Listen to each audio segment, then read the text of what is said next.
Apareceu e lhe disse: o Senhor é contigo, varão valoroso. Vamos repetir novamente toda a igreja? 1, 2, 3 e já.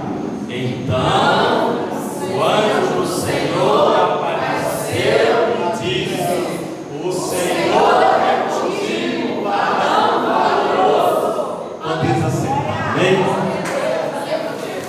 Eu quero glorificar a Deus nesta noite pela vida do pastor Raimundo, pelo convite da pastora Elina. Pastora Elina, toda vez que eu olho para ela, o fogo não apaga não, viu, do Espírito Santo. Glória a Deus! É igual aquela coluna de fogo no deserto. Passa a prova, entra a prova, mas sempre continua de pé, né? Os dois. Deus abençoa. Deus abençoa a vida do presbítero Carlos, né? Do nobre presbítero também. Deus abençoa. A vida da nossa obreira Cristiane está ali. Deus abençoa de coração a vida de vocês. Deus abençoa a vida de minha esposa, missionária Tatiana, meu filho Marcos, minha nora Nayara e Nayane, né, a sua filha. Deus abençoa a vida de vocês de uma forma muito grande. Eu lembro, pastor Raimundo, que certa época estava passando por um problema tão grande em São João da Aliança, uma acusação muito séria. E eu vim para cá para dar uma aliviada na cabeça, na casa do nobre Carlinhos, e ali andei lá na sua casa e o Senhor te usou tremendamente para fazer um refrigério na minha alma, porque naquela época meus pensamentos não estavam muito bons, aqueles pensamentos de abrir fora, de desistir, do alvo, não da presença de Deus, mas desistir, sair da cidade e caçar outra cidade. Deus usou ele numa simplicidade tão grande na palavra, para confortar minha alma que estava tribulada naquela época. E o vendaval passou dentro de São João da Aliança, para a glória do Senhor Jesus Cristo. Queridos, eu tenho uma palavra de Deus nesta noite para a sua vida. Porém, naquela época, em Juízes, no capítulo 6, o próprio narrador afirma que o povo de Israel fizeram mal aos olhos do Senhor. E que mal é esse que o povo naquela época sempre fazia? Se você olhar a Bíblia desde a saída do povo de Deus do Egito, você vê que a maior abominação que o povo faz naquela época não eram as murmurações que estavam no seu meio, mas sim as idolatrias. Você vê que aquele povo, por mais que Deus o guiava, mas a idolatria dentro do coração, dentro da vida daquele povo, é que predominava muitas das vezes. Quando a liderança se afastava alguns minutos, ou seja, algumas horas, os momentos que passava no monte, o povo, por certo, construiu um bezerro de ouro para adorar. Então a idolatria naquela época era muito forte, e principalmente nos dias de hoje que nós estamos vivendo. Entramos em algumas igrejas e vemos que amuletos são distribuídos na vida da pessoa. Que amuletos são esses? A água ungida, olha, vai curar. O amuleto do feijão, o amuleto da arca, o amuleto do óleo ungido, o amuleto de tantas coisas enganando o povo de Deus, enquanto a Bíblia Sagrada afirma que o único, Carlos, que pode curar se chama Jesus. A Bíblia bem clara, o único que pode expulsar demônios é só no nome de Jesus. Não adianta a água ungida, não adianta o óleo ungido, não adianta o feijão ungido. ungido, não adianta toalha ungida, não adianta sapato ungido, não adianta óculos ungido. O que adianta é quando a igreja tem a presença de Deus, porque esse é poderoso para expulsar qualquer tipo de mal da vida da pessoa. E ali aquele povo fizeram mal aos olhos do Senhor. Deus agora enviou os medianitas.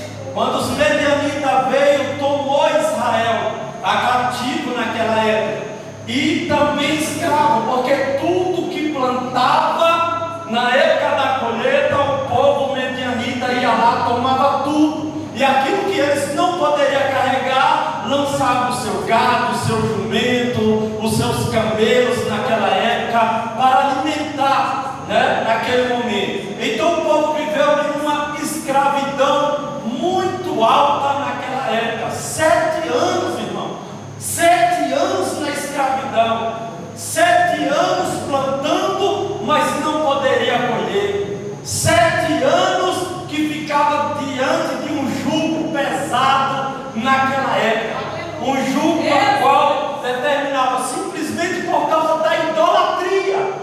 Pensa num povo idólatra naquela época, um povo enquanto um servia a Deus, o restante adorava Baal, ia também adorar Serás, ia adorar outros tipos de deuses, como o Deus da lua, o Deus do sol, o Deus do vento, o Deus da tempestade. Eram tantos deuses que apareciam naquela época, e assim o Senhor se irava com tudo isso que aquele povo fazia. E quando Deus se irava, a Deus que adorava a Deus em espírito e em verdade ia também a cativo, mas porém Deus protegia o povo que o adorava. O povo ia para a escravidão, luta, comia pão, bebia água, não tinha uma alimentação saudável de maneira nenhuma, só comia praticamente os restos, aquilo que o rei dava, aquilo que os ministrantes davam naquela época.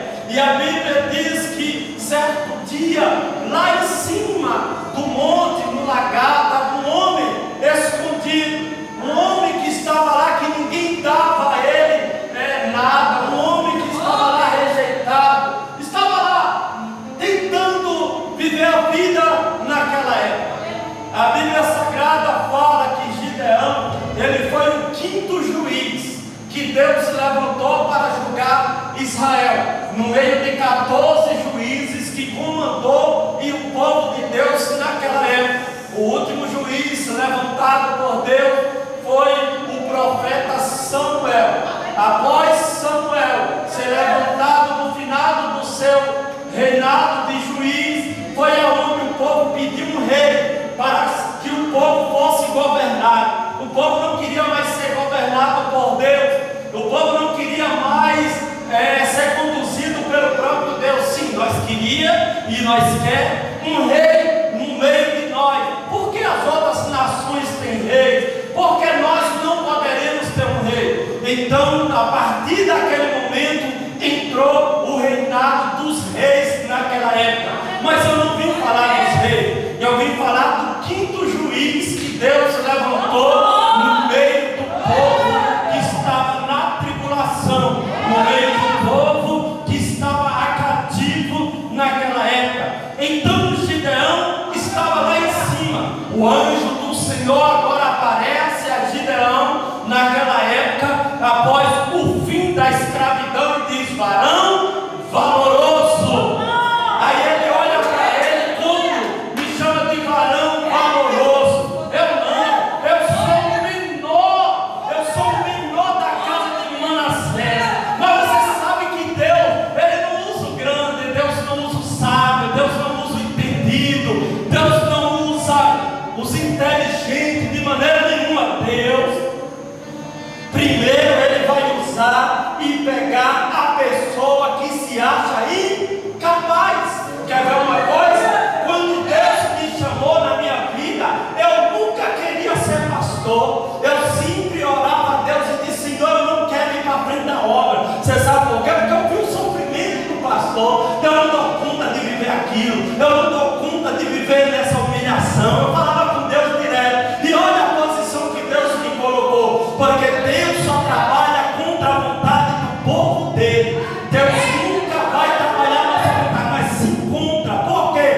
Gideão entrou para dentro, deixou o lenço, foi dormir, levantando de manhã cedinho, ele vai lá, a terra está toda molhada, mas o lenço está seco. Aí ele disse: Senhor, não é por nada, não, eu vou fazer outra prova. Agora, se a terra ficar seca e o lenço estiver molhado, eu sei que o Senhor é comigo. Gideão deixa o lenço lá do lado de fora. Quando levanta pela manhã que ele vai, a terra está sequinha, irmão. Não tem nenhum orvalho caído sobre a terra. Mas quando ele pega o lenço e aperta, está encharcado de água. Eu vim nesta noite dizer para você que Deus tem uma palavra especial para a sua vida. Faça a prova com Deus para você ver se Deus não te levanta como levantou Gideão. O Senhor, Ele é poderoso, estrategista para levantar os pequenos da tua casa. Deus é estrategista para isso. Então onde aparece? Ele não tem como, irmão. Você já imaginou? Havia pessoas muito mais importantes naquela época, mas Deus não queria. Deus queria Gideão. Quando Deus separa, acabou. É aquele ali. E você sabe qual é a primeira tarefa, o primeiro evangelismo de lições que Deus dá para Gideão? É importante demais. É uma coisa que, se colocar eu para fazer hoje, eu acredito que eu tenho, viu, de fazer. Deus chega para ele e diz: ó, vai descer lá embaixo. Vai descer lá embaixo. Sim, Senhor, eu vou fazer o que lá embaixo. Aqui tá bom, eu estou malhando aqui, tem trigo para mim comer, sobreviver. Para que eu descer lá embaixo? Você vai descer lá embaixo, Gideão, porque foi eu que te escolhi. E o que é que eu vou fazer lá embaixo, Senhor? Quando chegar lá embaixo, lá vai ter altar de Baal, lá vai ter altar de Asherá, e você vai descer lá embaixo e vai quebrar todos os altares. Irmão, é uma afronta naquela época, é uma afronta para os deuses que existiam. Vai hoje, manda Deus mandar você entrar na Babilônia, na igreja católica, quebra lá um santo para você ver se você não é processado, quebra lá uma Santa Maria, uma Ave Maria, um São José, um São Marcos, quebra lá para você ver se você não é processado, é preso, é caluniado. O povo se levanta e Gideão: olha, Senhor, eu só vou descer lá se o Senhor for comigo. Se o Senhor for comigo, eu vou descer. Gideão desce, quebra tudo, ele faz uma bagaceira e volta lá para cima. Sabe o que acontece? Você sabe o que acontece naquela época? O povo levanta aqui e conhecer. Quando olha, se assusta. Certamente a espada de Gideão passou por aqui. Olha o quanto eles temiam. Por quê? Porque ele sabia que Gideão era juiz de Israel naquela época. E juiz não teme nada. Juiz não se dobra diante dos deuses estranhos. Não se dobra. Hoje aqui que não se dobra se chama sacerdote, pastor da igreja. É por isso que nós ensinamos vocês o caminho verdadeiro que deve andar. E aí Gideão está lá em cima de novo. Aí quando Gideão olha do alto, está lá os amalequitas. É como areia do mar. O exército era imenso. Não tinha condições. E Deus disse: eu vou dar esse povo na tua mão. Aí, mas Senhor, quanto tempo Israel não tinha mais lutado? Os soldados não tinham nem como manejar mais a espada. Os velhos, os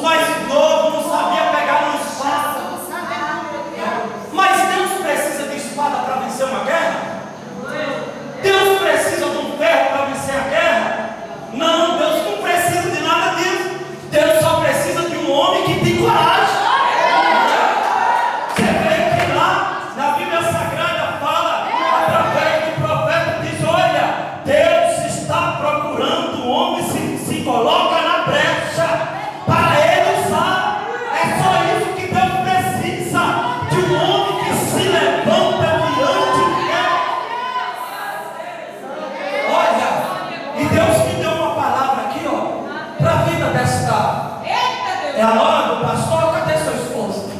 Vem aqui. Chama ele, cadê ele? Vem aqui, segura na mão dela aqui em cima desse altar. É tão bom que Deus está ouvindo você. Podemos ir na igreja? Segura na mão dela. Vocês vão prestar bastante atenção que Deus vai mandar falar com vocês em cima do altar. Porque eu não tenho você subir no altar, porque você é do altar, você não é de baixo. Só basta você querer colocar na posição. É a única coisa que Deus necessita, né? Que você entre na brecha para fazer o que Deus vai mandar aqui nesta noite. Quando Deus me revelou esta palavra, pastor Raimundo, né? Eu cheguei no texto do altar em que Deus usou Gideão para derrubar o altar.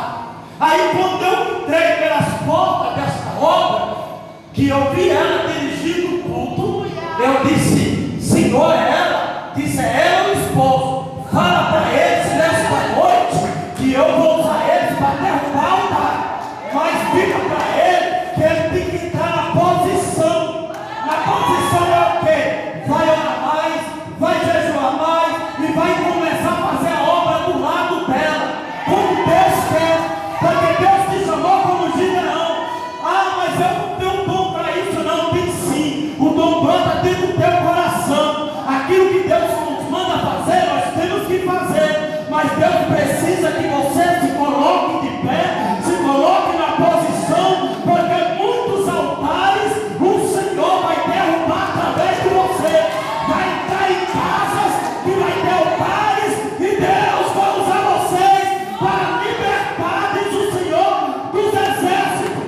É por isso que hoje Ele te unge aqui como Gideão sobre este lugar e diz: desça, desça, desça na oraria, porque a partir de hoje grandes coisas o Senhor vai mostrar para os dois.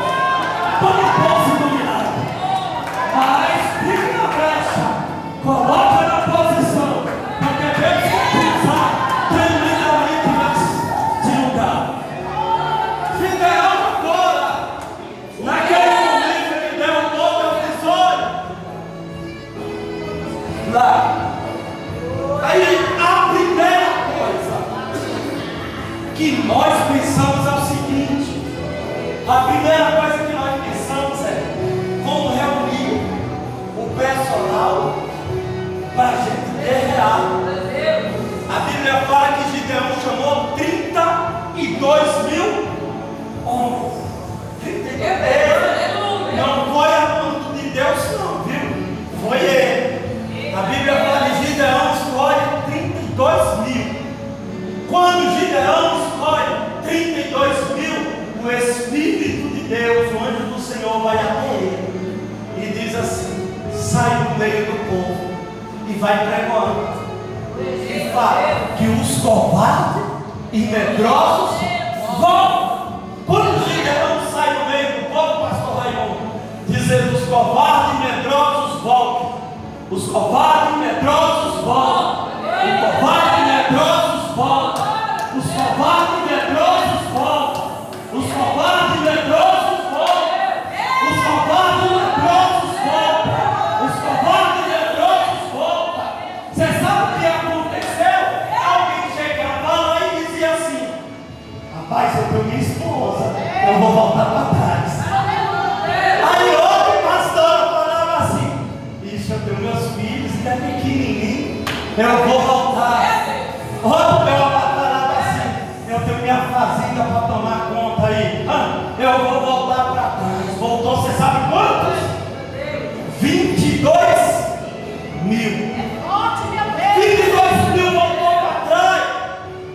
São pessoas, você sabe o que, irmão? Que às vezes começa o ministério não, mas porém quando chega no meio do caminho abandona o barco. Vai embora, não tem mais carro. Aí o anjo do Senhor desce de novo a Gideão e diz: ei, é muito isso aí. Desce lá o ribeiro, vai lá no ribeiro, manda todos eles beber água. Manda lá todos beber água. Olha a prova. Vamos, pastor, provar alguém hoje aqui. se o povo não processa ele. Vai fazer uma prova com o membro aí, para você ver. É o processo na hora. E alguns ainda dizem assim, aquela turminha, fala assim, nossa, o pastor não deveria fazer isso com você. Né? A turma, a panelinha, é a minoria que sempre tem na obra de Deus. É assim. E ele desceu para o ribeiro. Quando Gideão desce o ribeiro com o soldado, aí o anjo está lá com ele, e Deus começa a revelar para Gideão e dizer: ó, aquele que pegar a água com a mão e a outra ficar em punho a espada, separa para lá. Mas aquele que beber a água com um cano, dispensa ele, dispensa para lá, porque não tem visão de Deus.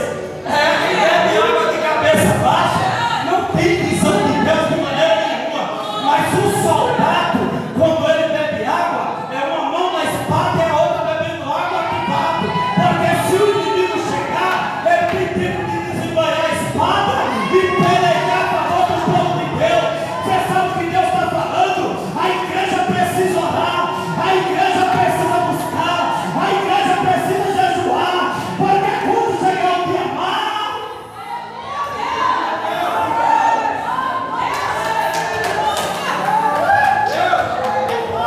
quando chegar o dia mau, ó, vocês não vão sofrer nada. Aí você sabe quantos sobraram? 300. Agora eu pergunto para você: 300 homens para vencer um exército que Gideão olhava de lá, que eram milhares, como a areia do mar. Não tem lógica, não tem condições nenhuma. Não tem. Mas você sabe quem vence, né? Você sabe quem vence. Você sabe quem vence. Gideão agora escolhe, leva o povo lá para cima. Aí Gideão fica com as mãos amarradas, dizendo: e agora sim, eu vou vencer o quê? Nós não tem espada, nós não tem escudo, nós não tem nada aqui, Senhor. Mas eles esqueceram que a presença de Deus estava com eles. Às vezes o problema é tão grande na tua vida que você esquece disso. Você esquece da oração, você esquece do jejum, você esquece de buscar a presença de Deus, que é muito maior do que o problema que nós passamos. É muito. Aí, certo dia, meia-noite, olha quando Deus gosta da meia-noite, né? O povo pensa que a meia-noite aí é do macumbeiro, feiticeiro, pai de santo, né? Do bruxo. Não, a meia-noite é de Deus, viu? A meia-noite é de Deus, todos os horários é de Deus. A meia-noite, Deus chega em Gideão e diz: Gideão, desce lá no arraial dos amalequitas, desce lá. Gideão pega algum de confiança e desce. Quando Gideão desce, estava um soldado que ficava na guarnição, que sempre uns dormia e outros ficavam acordados para tomar sono. Aí o soldado disse: ei, eu tive um sonho. O soldado já acordou tribuladão na hora, né? Já tribulado, eu tive um sonho. E qual foi o sonho? O outro perguntou assim, que tem gente, né, que é curioso. Qual foi o sonho? Eu vi a espada de Gideão passando no meio da rua. Eu vi a espada de Gideão passando no meio da rua. E eles tinham medo. Porque se fosse para matar Gideão, matava. Naquela época, juiz, profeta, sacerdote, não tinha nada não, era contra Deus, a espada comia Deus. Não queria nem saber. Gideão volta. Aí, mas Senhor, o Senhor me mostrou tudo isso aí, Senhor. E aí eu vou fazer o quê? Cadê as espadas? Cadê os escudos? Eu disse: não precisa disso não. Arruma aí umas trombetas, um cântaro, pega umas tochas também. Mas como que você vai botar com um cântaro quebrando um vaso daquele na cabeça do soldado? Não tem como, né, pastor? Pegar um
Enquanto você estiver adorando a Deus, as cadeias vão cair, as muralhas também.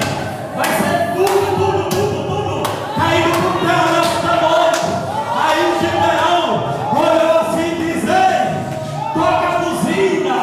O povo tocou a buzina adorando e glorificando o nome do Senhor. Quebra o cântaro. Nesta noite o povo quebrou o cântaro. Acende a tocha foi acesa. Você sabe o que aconteceu? Os medianitas começaram a se matar uns aos outros. Não precisou o povo de Deus meter a espada. Você sabe por quê? Porque